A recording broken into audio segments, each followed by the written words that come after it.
Thank you for tuning in to watch the Williamsburg market update video. My name is Saman Habibi from the DR Real Estate Group. Today, we're going to be taking a look at what's happening to the real estate market here in the Williamsburg community.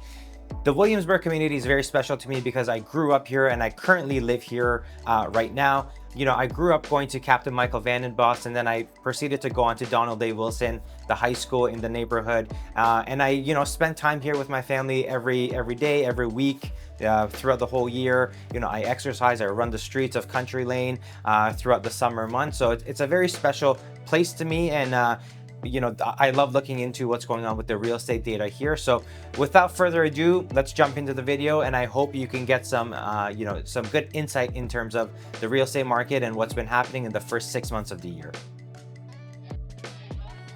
So what I would like to do is take you to my screen where I've prepared a presentation to highlight some of the key facts and some of the key data points, related to the real estate market here. And without further ado, I'm going to take you to my screen so we can take a look at what's been happening.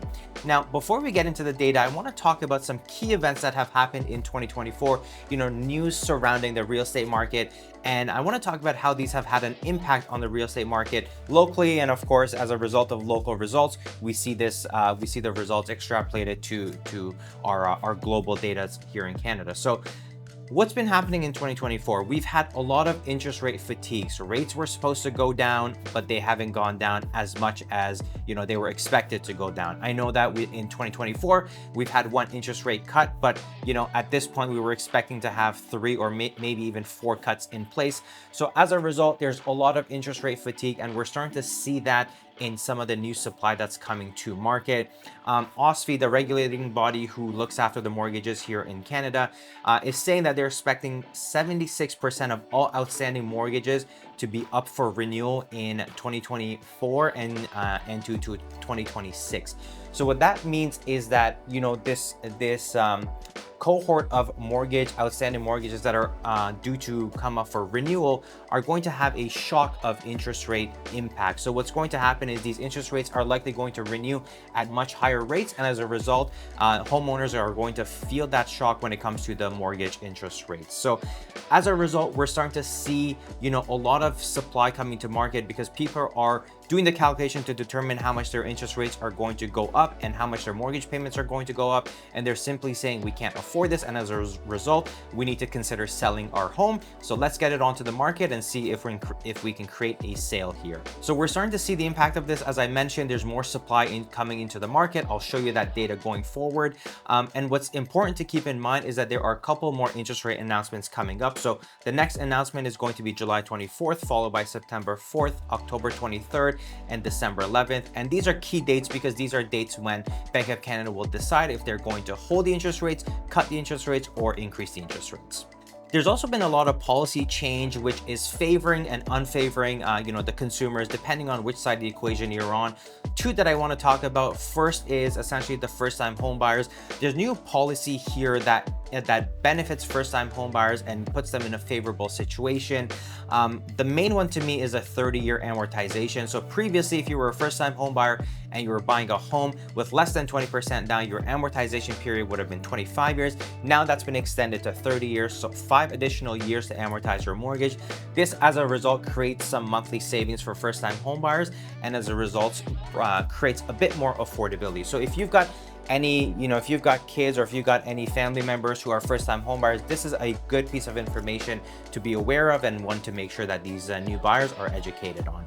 And the unfavorable change is of course the capital gains change. As we know, the inclusion rate is going to increase from 50% to 66.67%. And that's on any gains over $250,000. Again, this has resulted in some speculators trying to bring their second or third properties into the market, and as a result, we've seen some increased inventory there. And the last thing that I want to talk about is pre-construction dilemma. So if you have a pre-construction project that you've purchased in the past, this is something that you need to be prepared for, because it is likely that if you made a purchase in 2021 or 2022, your purchase price per your contract is not necessarily going to equal the appraised amount that the bank completes. So as a result, there's going to be a shortfall, depending of course on the project that you've purchased. So this can have an impact on your closing. So if you have a pre-construction project coming up, coming to completion in the coming months, please reach out to us or reach out to any of the professionals that you work with to determine what kind of impact you're going to see. All right, so without further ado, let's jump right into the numbers. So what I have on my screen is the Williamsburg January to June 2024 key data points. We're going to talk about median price. We're going to talk about new listings, active listings, sold data, and months of inventory. So we start at Jan 2024 and we work our way all the way to June 2024. And we take a look at what's happening from a month over month perspective and from a year to date perspective. So what I want to do is first I want to talk about median prices. So if we talk about median prices, we started the year at Jan 2024 and the average home in the Williamsburg neighborhood was selling for a median price of $1,001,000. And as you can see, prices start to increase. They go from $1,001,000 to $1,030,000, $1,050,000. And then in May, 1.1 million. And then in June, they remain around 1.1 million. So this is a trend that we always see when we begin the year. Market slowly starts to pick up. By February, March, we start to see the spring market, the pent-up demand of the winter months coming into effect. Prices start to increase. And, we've seen that here from January to June of 2024. We've seen approximately a 10% price increase, which is fairly normal. We see this throughout the years. What's going to be interesting to see is what's going to happen from July to October. That's when prices start to soften a little bit before one more pickup in just before the end of the year. The other piece of information that I want to talk to you guys about was new listings. So as we know, new listings are a big topic in today's market because, as I mentioned, the interest rate fatigue, the shock of mortgage renewals is causing a lot of people to bring their home to the market. So if we take a look at the year-to-date number here, so that is the far right number on your screen on the new listings tab, you're going to see that our new listings have increased by 131% year to date. That is a massive number, guys. When you even take a look at the month of May 2024, new listings in just the Williamsburg community alone was 53 new listings. The last time we had listings at that level was approximately around April of 2022. And if you can remember, that's when interest rates started to increase. And that's when there was a panic in the market to try and get properties onto the market and sold before interest rates start to increase a lot more. Active listings is another interesting data to look at. This is pretty much looking at new listings coming to market and some selling and some remaining on the market. So anything that's remaining on the market would be an active listing, would fall into the active listing bucket. And again, if you take a look at the year-to-date data, you're going to notice that active listings from January to June 2024 have increased by 80%, which is a massive number, guys.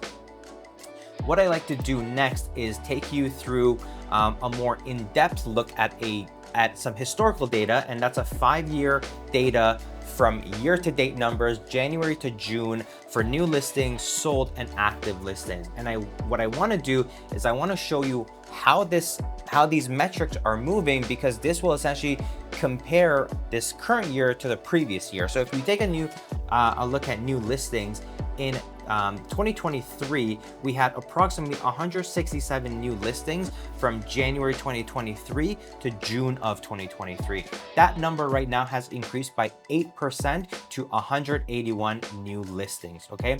Now, what's shocking to see is the sold data.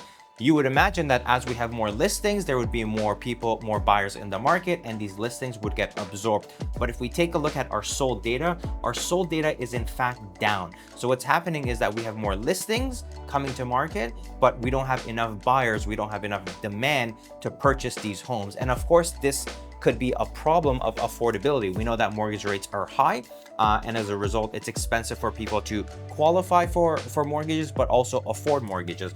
So as a result, we're seeing that the new inventory is coming to market, but it's not being absorbed and it's not being purchased. And also active listings. Let's take a look at the last line, active listings. So these would be new listings that have come to market but have not yet sold. So if we take a look at 2023, again, active listings were 84, but now in 2024, our active listings are 118, up by 40%, which again is a staggering number.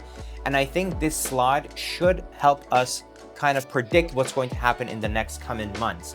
So because our new listings are high and because our active listings are high, we would expect that the months of July, August, September to be slower, because now there's a lot more inventory available on the market. And as there's more inventory on the market, this has an impact on our supply and demand. As we know, our supply and demand will predict our prices, our median prices, our average prices.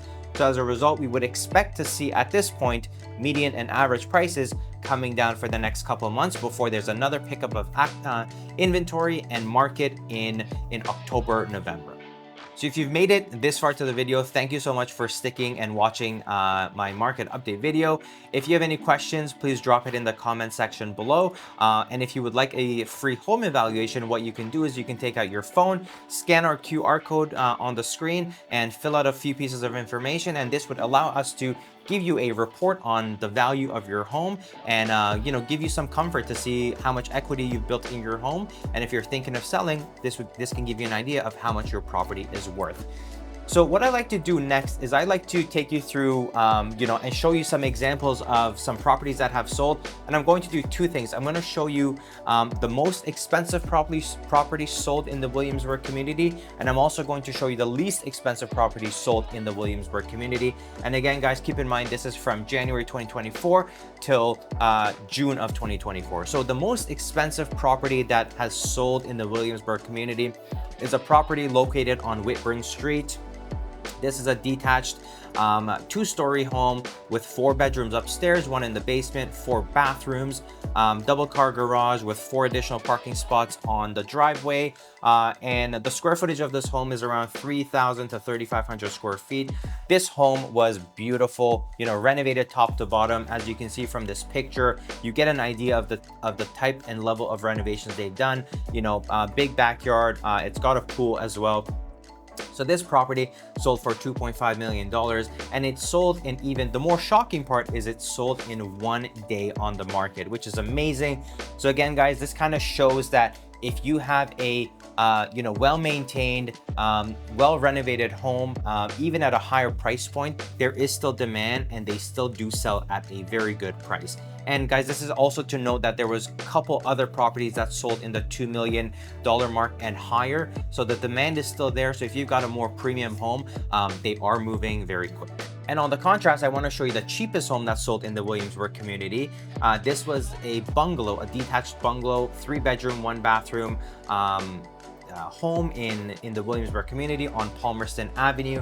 This sold for $658,000, and it took just 2 days to sell this home as well. Again, on the smaller side, perhaps a property that's going to be occupied by a first-time home buyer or by an investor. There's still demand for these type of homes too.